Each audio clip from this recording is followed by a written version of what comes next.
Chapter 17. The Mound. After making the arduous journey over the mountains to the place of power, the disciples met Prajna at an old mound.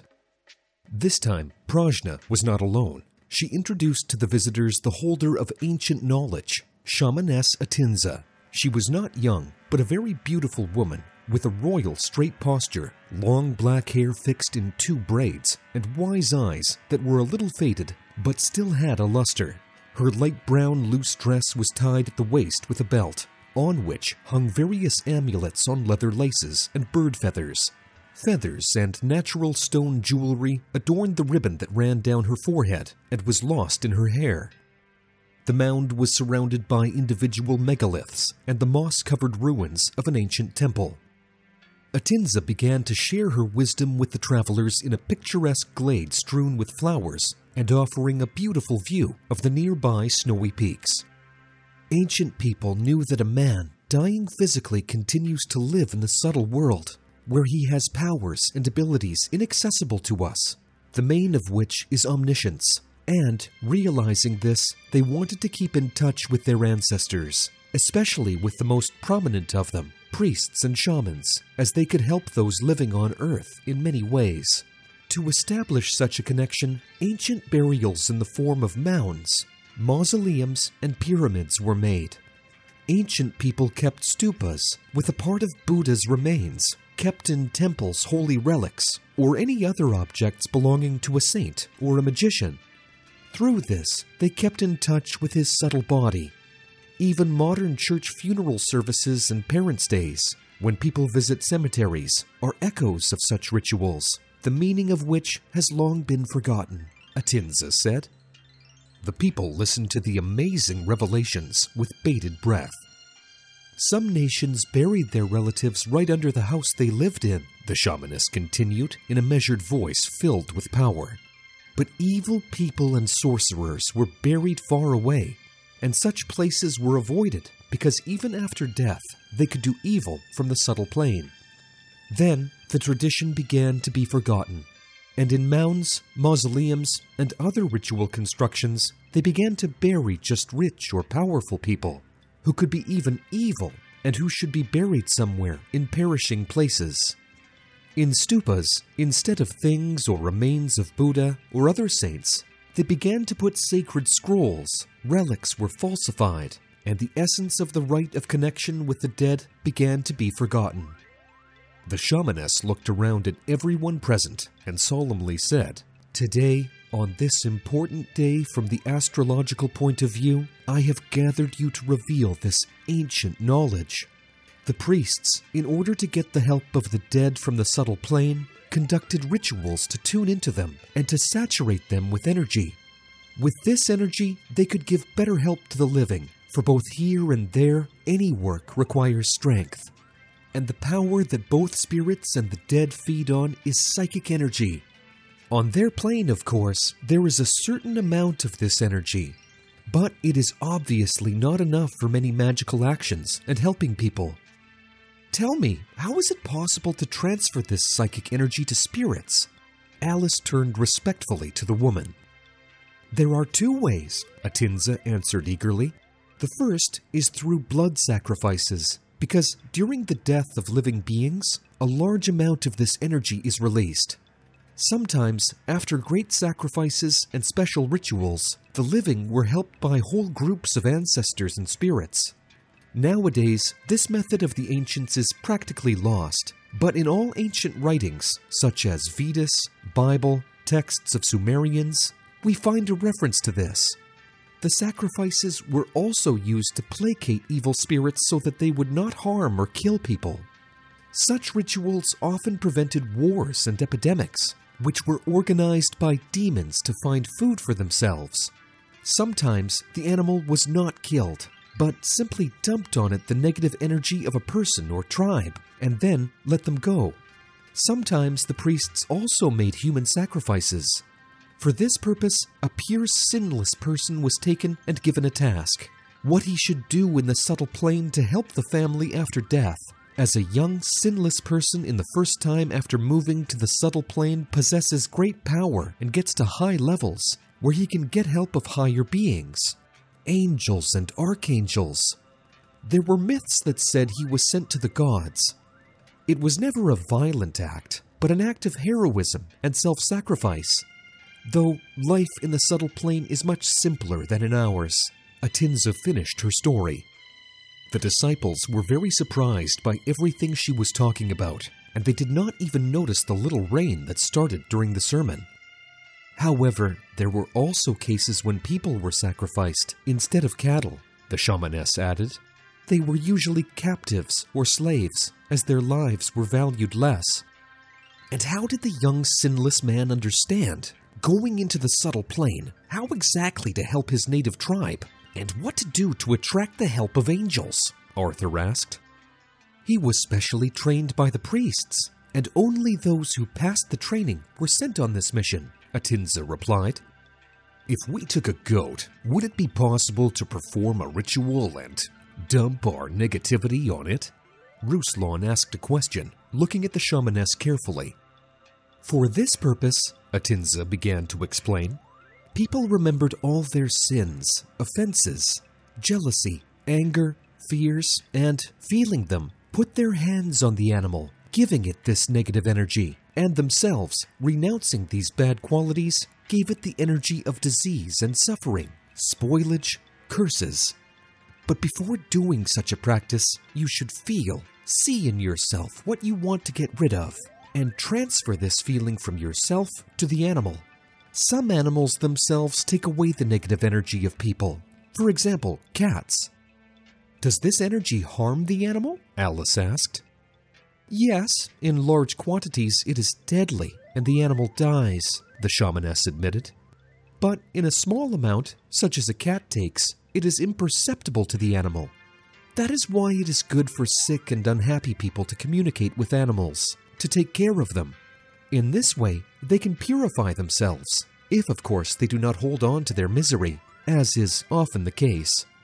It is especially useful for children, and in the case of mental illnesses, it is especially effective. The same purification occurs in nature, in communicating with plants, bathing in clean rivers and lakes, while staying at the places of power. One can notice a special difference between a place where there has been no human being for a long time and places of mass recreation of people in nature. There is a completely different atmosphere there. Where there have been many people, it is as if they were stuffy and dirty, although everything around may be clean and tidy. This is how one feels the psychological dirt left after a person. Ablution and grounding also help to get rid of impurity and negative energy. Why then, in the story of the scapegoat in the Bible, asked Lyria, did they first kill one goat and smear its blood on another goat, which was then driven out into the wilderness, and the sins of the people dumped on it? The first one was killed in order to use his blood to collect larvae, evil spirits tormenting people, and then, having baited them with their blood, moved to the scapegoat, which was after kicked out, covered with larvae and other evil things, explained Atinza. Why did the Mayan priests tear out the hearts of living people and put freshly peeled skin on themselves? Victoria, one of the students, asked. Thus, began to explain the omniscient Atinza, they enriched themselves with the energy of the victims and took their kut, personal power, and it can be taken only while a person is still alive, as in the dead, it is already dissipated. But you have to know how to do it. You have to know the ancient rituals and be a shaman. If any maniac wants to repeat this ritual, he will not succeed. But a person can enrich himself with energy without killing. It is just necessary to communicate more with children and young people, trying to establish good relations with them, because they simply emit a huge amount of this energy. So, maybe it's vampirism? Angela suggested. In fact, any sick and old person is an energy vampire, answered the shamaness. But here, children just give their extra energy, which they don't know where to put anyway, and just radiate it into the space. Of course, if one child is placed among sick old people and they touch him physically, he may get sick. But if there are many children and one old man, then everything will be normal. I will explain to you all the techniques for working with psychic energy. Wise one, tell me, what other ways are there to transmit the energy of the dead? Alice asked, wanting to understand the subject as thoroughly as possible. You said there are 2 main ways. The first is blood sacrifice, and the second? Besides blood sacrifices, there is another effective way of transmitting the energy of the dead in order to get help from them and also to help them, Atinza answered readily.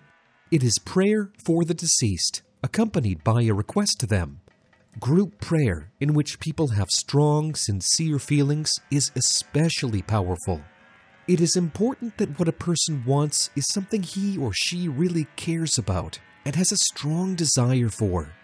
However, if it is a selfish or bad desire, one should go to the grave of a black magician or villain. But in this case, a person can suffer from connection with him. This is the basis of black magic rituals and the so-called sale of the soul to the devil. If a person turns to the light powers, saints, great priests, deceased shamans, then his goal should be altruistic. He should tune into the good to help people, to do something good and light for everyone. The shamaness finished her explanation, looked around at everyone present, and smiled enigmatically. Now, formulate your wishes as clearly as possible, and we will begin the ritual, she said. Arthur could not immediately decide what he wanted. He walked around the clearing for a long time, looking at the mountains and clouds, and finally decided to ask for a plan to organize the production and sale of miracle drops, and also that the spirit would help him to realize this plan.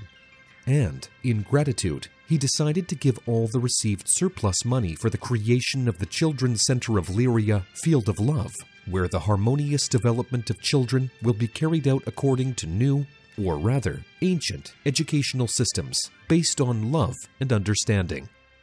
When each of the students had mentally conceived his or her wish, under Atinza's guidance, they lay down on the ground and merged with the spirit of the place.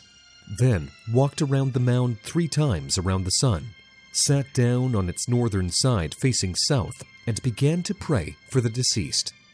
Suddenly, it seemed to everyone that the mound became alive. Suddenly, the wind blew, and Alice saw a whirlwind going into the sky above the center of the mound. Now, ask for your wish, announced the shamaness Atinza. Arthur began to pray and waited for the plan to reveal itself to him. He felt some energy on the top of his head that gave him a state of clarity, but no thoughts or images came. What is it? He thought. Where is the plan? At the end of the ritual, Atinza said that everyone altogether should thank the spirit of the deceased. The disciples put their palms together in a gesture of gratitude, sincerely said thank you, and said goodbye to him. No one wanted to leave. Everyone was in some unusual altered state of consciousness. Everyone wanted to share their impressions and feelings with each other. I can see, Alice said to Arthur, a glow on the top of your head, and the heads of others too. Oh, how interesting, said Arthur. What is it? I don't know, said Alice, waving her hands. Then they approached Atinza, and Arthur asked, I wanted the spirit to give me a business plan, but no thoughts came to me. What does that mean? The shamaness looked at the guy with a wise smile. It gave you the energy to make a plan, Atinza explained. And when you start thinking, it will appear, because now you have what is called inspiration, or clarity of mind to see it. All wishes do not come true immediately, but if the spirit helps, they will definitely be realized, she assured. In our extreme times, when the fate of the entire planet is at stake, it is crucial for the knowledge of angels and benevolent spirits to spread as quickly as possible, globally, and reach thousands of people. In this way, we can change the future of all humanity. Which is why we are addressing you, dear soul of light. Spread the knowledge about our wise books and films. Share links to videos or cartoons. All of this is available and free. Invite women to individual practices, webinars, and seminars. And the Great Spirit of Light will help you and your family. It will direct an enormous amount of energy to fulfill all your desires. Benevolent spirits and angels will assist you and your loved ones in all matters. A thread of light and love extends from your heart to the hearts of thirsty women, and the creation of good and the dissemination of enlightened knowledge throughout the world begins. Become part of the mission of light. Help people, and God will help you.